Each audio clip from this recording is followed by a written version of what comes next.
goal and key idea behind any trip planning is to create and design the most effective, efficient, safe, and legal route between 2 points. And the 2 points is from where you are to where you're trying to go.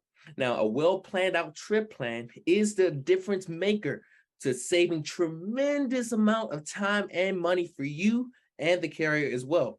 It also means that a safe trip for you and the cargo that you're hauling as well, or the people that you're transporting, if you're transporting passengers. Now, you are able to devote all of your attention to driving when you have a good, solid plan before you go on the road. That's why it is crucial to know the trip planning techniques and steps that you need to do so you can be able to plan your trip and be able to be on the road safely and efficiently as well.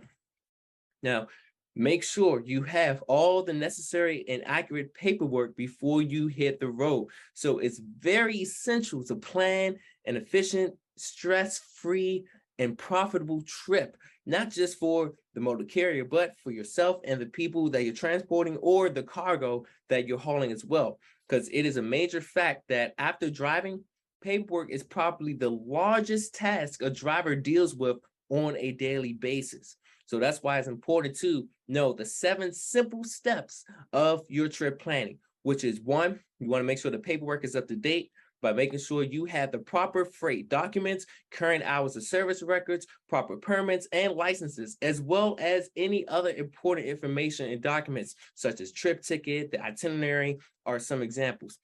2, select the route. So there are many variables and factors that's taken into account. So you have vehicle restrictions, cargo restrictions, traffic conditions, weather, and your safety as well.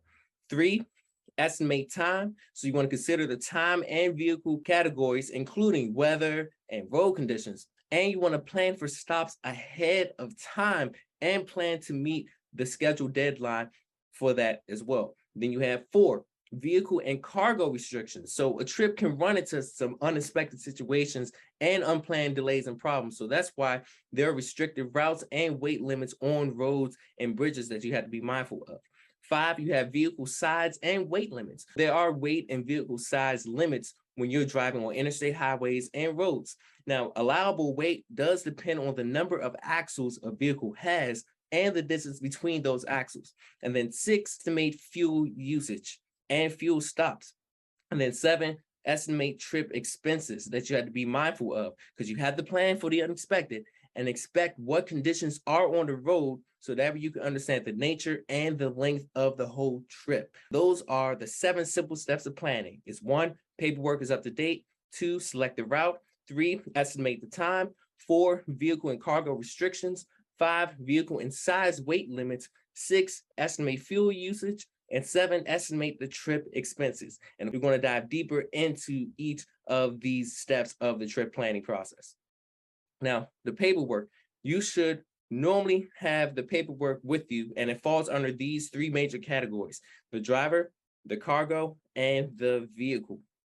Now, the driver, according to the Federal Motor Carrier Safety Regulations, or FMCSRs, you must carry the required documents with you when you're operating a commercial motor vehicle.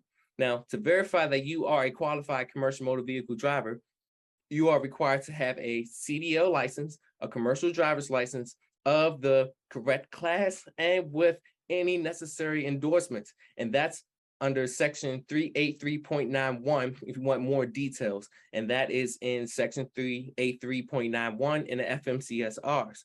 Then you cannot have any restrictions on your license that apply to the vehicle that you're operating. And you have to carry a valid medical card if your physical was in the previous 15 days, or the medical card information must be listed on your CDL.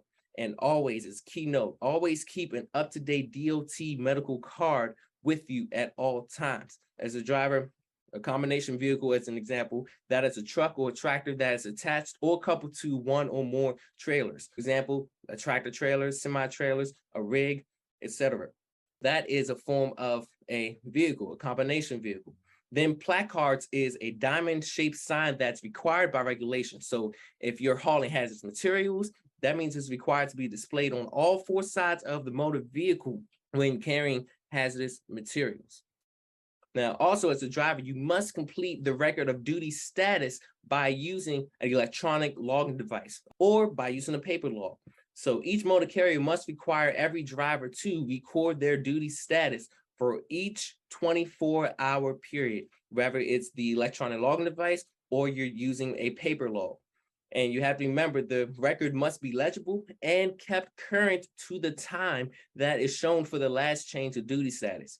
And you must submit the original record of duty status to your motor carrier within 13 days of completions.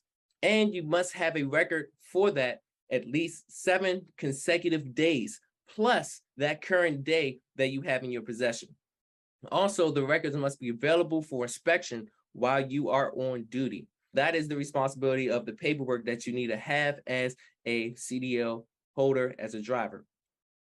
Then the cargo. Cargo, you have paperwork that you are hauling. That should be in proper order before you begin your trip in order to make sure that you have the safe and accurate delivery of goods that goes to the appropriate party or right place. First, bill of landing. This is important. Bill of landing is the written transportation contract between the shipper and the carrier, and it shows the freight of who is it delivered to, the place of delivery, and the terms and conditions of the agreement. So that is part of the paperwork when you are dealing with cargo, and that's the bill of landing, the bill or bill of landing.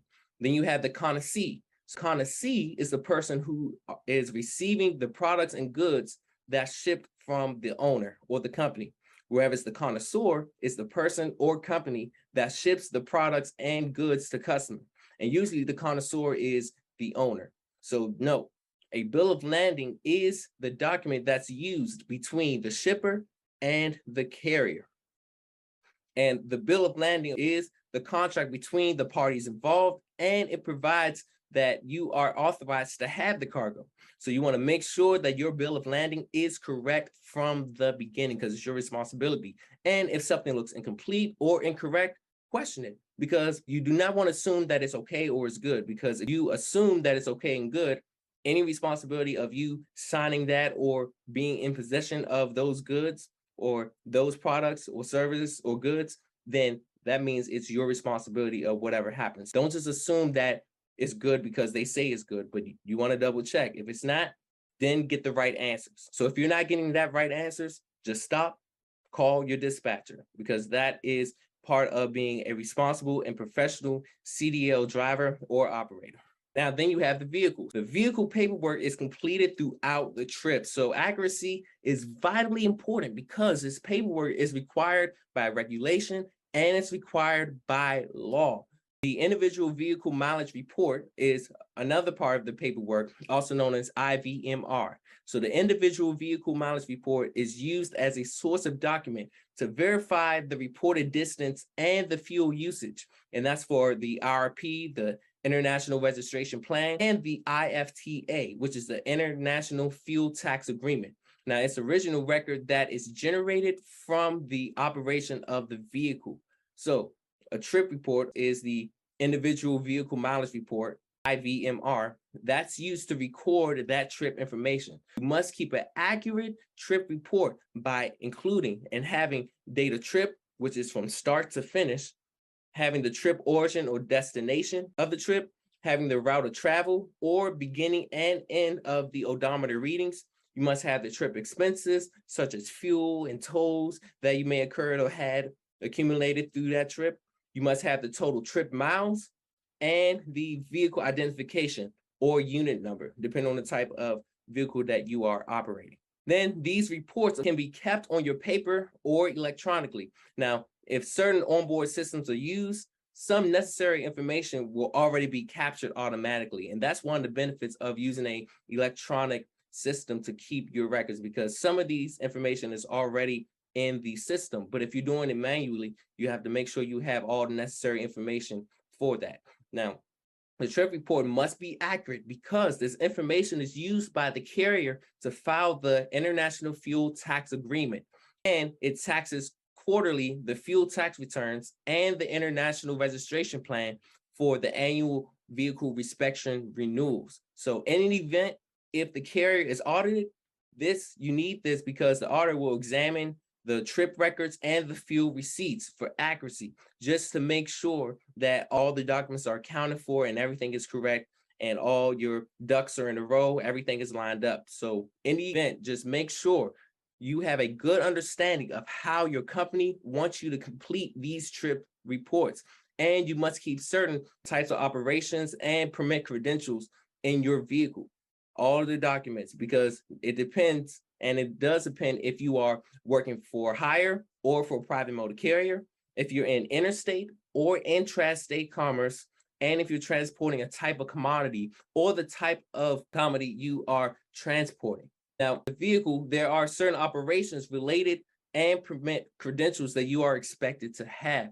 But keep in mind, what you need to have, you have the vehicle regulation. So the vehicle regulation is a base state or IRP, International Registration Plan, and it's an IRP cab card showing the active and valid registration. You probably need most likely tax permits, which is the IFTA, International Fuel Tax Agreement license, and decals for the current licensing year on the truck, the vehicle, and the state mileage tax agreements. Now that is as needed or if applicable. So if that's required for the vehicle that you're operating, then you will need that. Then special permits, that's temporary registration or fuel trip permits, including special permits or oversized or overweight shipments. And then authority. Authority is operating rights by the FMCSA and is granted to the for-hire, common, and contract carriers. With authority, that's the state authority credentials. You need to have that if it's applicable or relevant to the vehicle or the company that you're working for. Then the bill of landing or shipping papers. Now, this is the bill of landing applies for the for-hire carriage. Then you need the lease agreement. That must be carried for the duration of the whole lease, if that's applicable or relevant to you. And then Unified Carrier Registration, also known as UCR. Unified Carrier Registration is a program that requires commercial motor vehicles in interstate or international commerce to register their businesses with the participating state, and they pay usually an annual fee based on the size of their fleet or company. So that is a registration process. Unified Carrier Registration, UCR, does not issue a credential. However, you can carry proof of payment and or receipt of that. And that's part of the paperwork that you need specifically for the vehicle that you are driving or operating. Hey, BET Trainer here. Listen, if you really had true value out of this video, go ahead and click that like button and share some honest comments about this video, because this is going to help other people as well see the video and get the value information, so that way they can be inspired by what you're doing right now as well. So also, if you want to get the latest updates, go ahead and click the subscribe button, so then you can be able to always be updated on the next instant video that will be put out. So again, go ahead and do that. And this video was sponsored by BET Life Services and CDL for Life.